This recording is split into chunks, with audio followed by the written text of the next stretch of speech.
going on, you guys? Welcome back to another video. If this is your first time stopping in, thank you for joining me. Today we are not doing Harley Davidson content, but we are still doing motorcycle content. We have a new motorcycle lift that I just picked up from Harbor Freight. We're going to figure out how the hell to get it out of my truck and figure out exactly where we want to place it, see how it goes together, kind of do a first impressions unboxing of it, and kind of let you guys know what I think about it in case that's something that you guys have been considering. It is on sale right now for Black Friday, so I want to get this video out as quickly as possible. That way, if you want to take advantage of that sale, you can.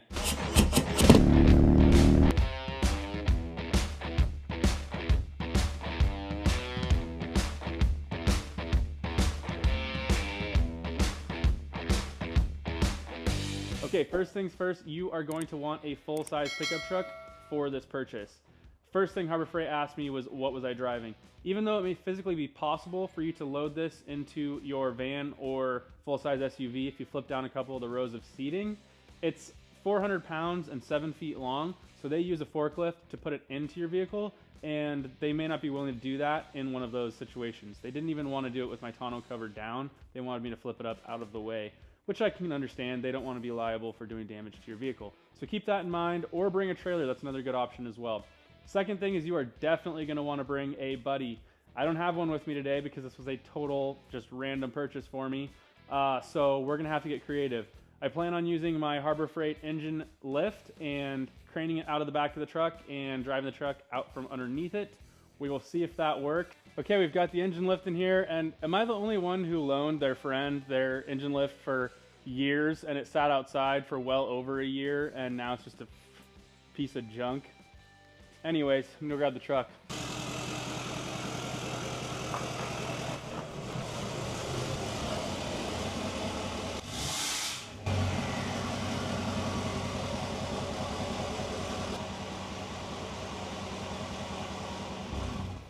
Okay, I have a bunch of mismatched straps here.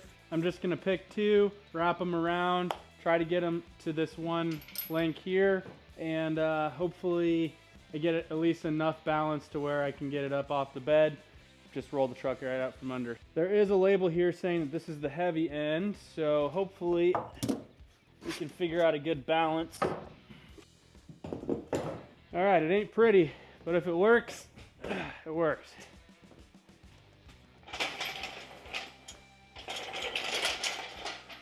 And since my friend also disappeared the handle for my engine lift, we're gonna have to get crafty with that as well. By the way, if you can believe it, I'm not friends with this guy anymore.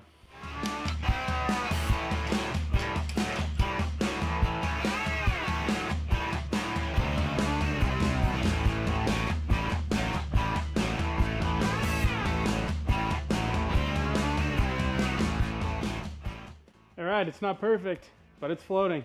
Let's pull the truck out from underneath it. Hopefully everything goes okay.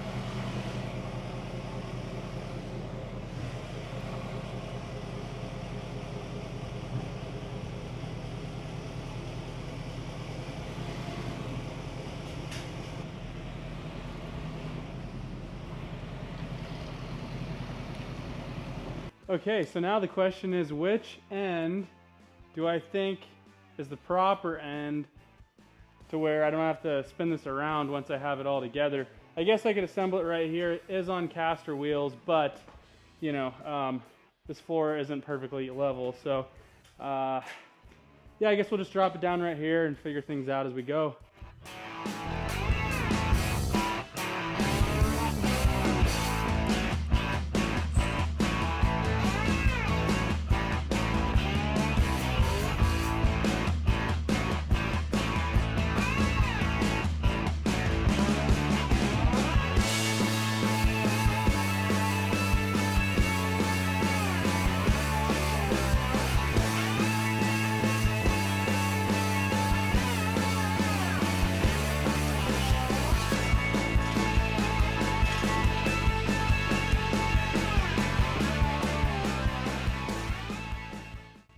that's how you unload a Harbor Freight lift by yourself.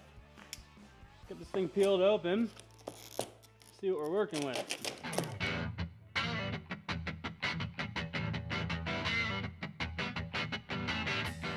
All right, looks like we're having a bonfire tonight. Y'all are invited, come on over. I take Coors Light and motorcycle gas money as entered. Whew, okay, so this does not come with the caster wheels on it, so you're gonna wanna have a way, like flipping this up, to bolt the caster wheels on so that you can put it back down and be able to move it where you want.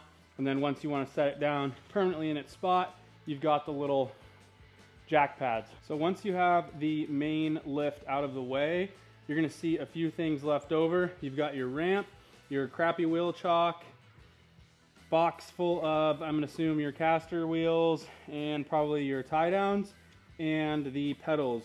So you're pretty much assembled already.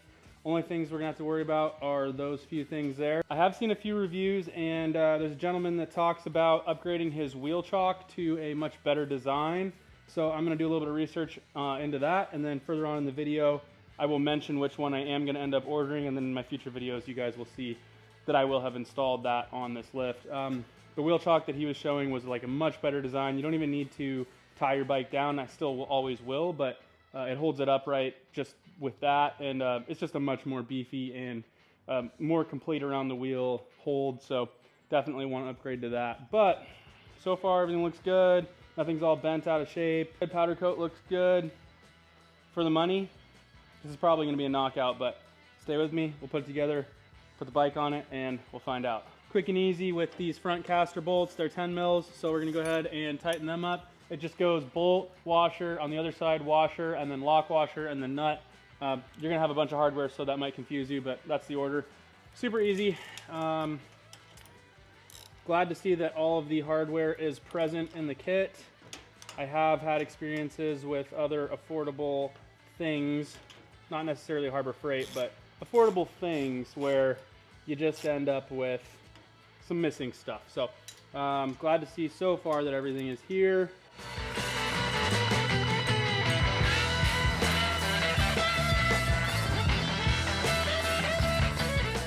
Okay, so we've got the bigger wheels back here. They do not look directional. I'm gonna throw a little bit of grease on these little shafts for the wheels. They're steel and they're not coated, so they're gonna rust. So we wanna grease them up, give them the best shot at not rusting for a few years.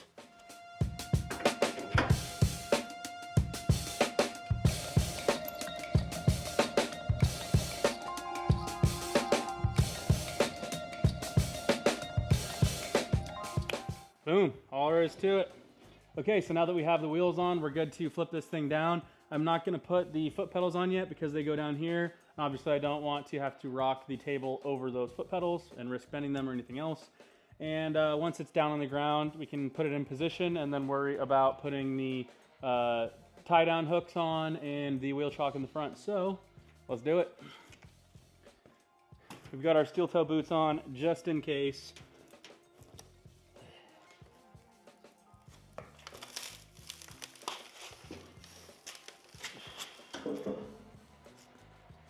Okay, now as I was flipping this down, I do see there are a couple of zerk points that you can go ahead and hit them with some grease. So once we get this thing all set up, I will jack it up, see any zerk fittings, and hit them with some grease.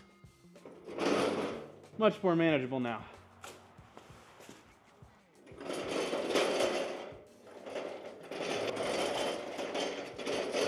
Okay, I understand now why the gentleman whose video I watched said get a different chock. This is BS. This just slips into this triangular piece here, and that's it. And then obviously just your width here. It's no big deal once the wheel is tightened in there, but this is just, that's just crap. So definitely gonna wanna upgrade that. You know, we can definitely do better. So for now, this is going to work, but I am going to come up with a better solution if I use his or something else, and I'll let you guys know. Okay, we have 3 different holes to choose from here.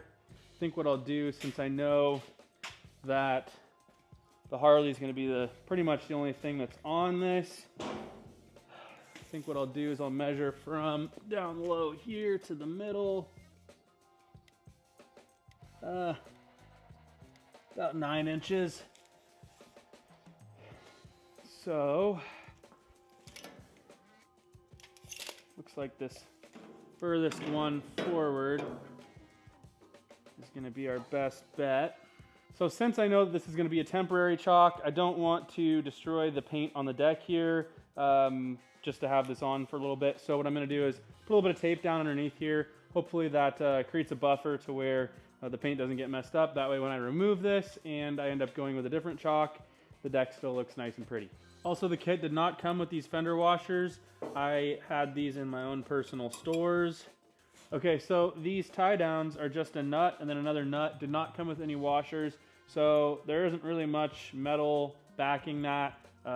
Obviously, you're not going to be tightening your straps down very hard at all, but we could do better. So I will end up going and getting some fender washers for both sides of that, just because, you know, these are going to stay on this lift for the life of the lift, and I don't want to destroy this metal here and then have issues down the road and have to back it with a plate or anything like that. Okay, I think that is everything. We've got the wheel chalk on, we've got the access panel down, we've got the ramp down, we've got the pedals. I think it's time to jack this thing up, make sure that it'll hold my weight, and if it does, we'll bring the bike on. We've got the tie down hooks here ready for straps, and I kid you not, I used to have a pair of motorcycle tie downs for my dirt bike. That same friend that used that engine lift disappeared the other freaking strap. Ugh, that makes me so mad. Anyways, let's jack it up.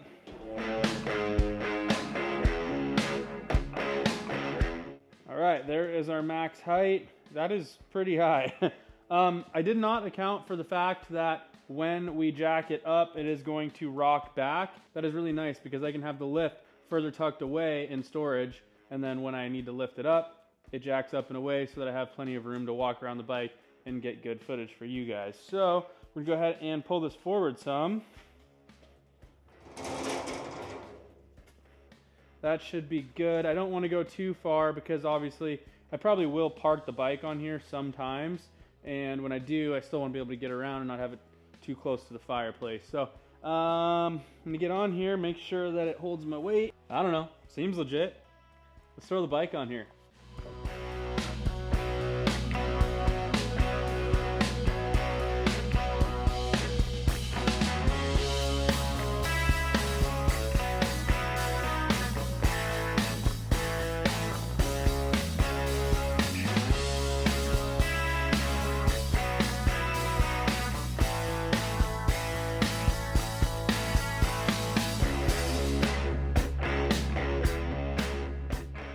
Okay, we've got the Road Glide up on the motorcycle lift here. I have the chalking the front wheel, and then I have straps holding the flat out bar on the pucks here. I'll bring you guys in closer, show you what that looks like. This is kind of probably going to be a temporary solution. My end result is hopefully that better chalk that pretty much will support the bike on its own. And then, yes, I probably still will run the straps around the flat out bar just as a safety precaution, but it's a really good holding point. It's bolted to the frame, it's super, super secure, and it's not really in the way of wrenching on pretty much anything on the bike. You know, if you go up to the handlebars, it's up against your intake or scratching your tank or your floorboards, so I really like that for a holding location. It's very sturdy, as you can see, so once we jack the table up, there is a set of holes, and you put the bar through, and then you let it down on that so that all of the weight is not sitting on the hydraulic system. I'll show you exactly what that looks like once we get the bike jacked up. So I think it's time to bring it on up. So real time, jack this thing up, see how long it takes.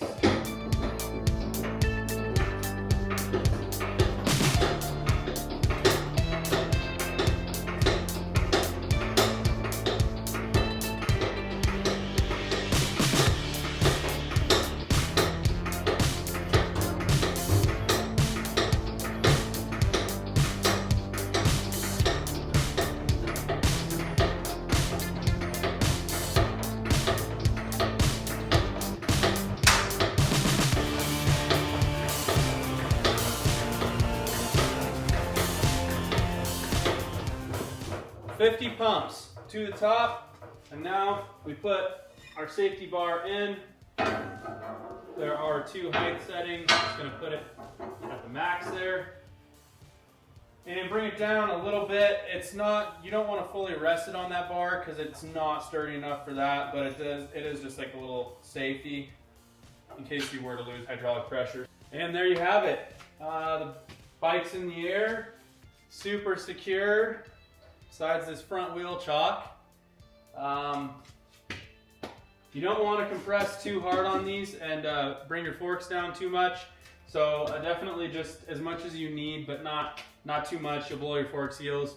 So that's something to keep in mind. So crappy wheel chock, like I said, just terrible, terrible design. We're gonna address that. Here's our strap to the flat out bar and just to that hooking point. Same thing on this side, no big deal there. Here is our foot pedal mechanism. This is pump up, this is release down. Here you see our little spring and hydraulic system. Not the nicest of pieces. I'm sure that this stuff will only last probably 5 to 10 years, but this is all stuff that could be serviced or replaced pretty easily. You can see that this whole hydraulic system is bolt in. So you can see it bolts in right here and here, and then the ram bolts in up here. So potentially you could replace all of this stuff and have it last a lifetime, but here are our grease points, little zerks there and there. Go ahead and hit those with a couple of squirts of grease, and that's just for this assembly, which rocks just a tiny bit on jacking. Other than that, you can jack the bike up on this lift here. It is well framed right where they know you're going to be jacking it up. So right here, and then you can actually pull the access hatch here to drop the rear wheel out and down, which is a nice feature. All right, you guys, I want to hit you with a few final thoughts about this lift. One of which being the max load capacity, 1,000 pounds. This bike's just over 800 pounds. Pretty much any motorcycle that you're going to throw on this lift is going to be absolutely within those parameters. Lengthwise, it is 86.5 inches. My road glide still leaves about 8 inches on the back before you get to the ramp, and the wheel is not in all the way. If you were to use a different chock, you could have the front wheel in even further. So potentially something like a stretched Hayabusa with an extended swing arm would fit on here, no problem. Width-wise, you're looking at 26.75 inches. It's not too wide, but I actually kind of like that. It's easier to load up onto if you're riding and still be able to reach around the sides with your feet. And also, you can get closer to the bike without having to drop wings down and get your knees underneath. So sitting on like a chair with no wings here like you'd have on a wider table where they come down,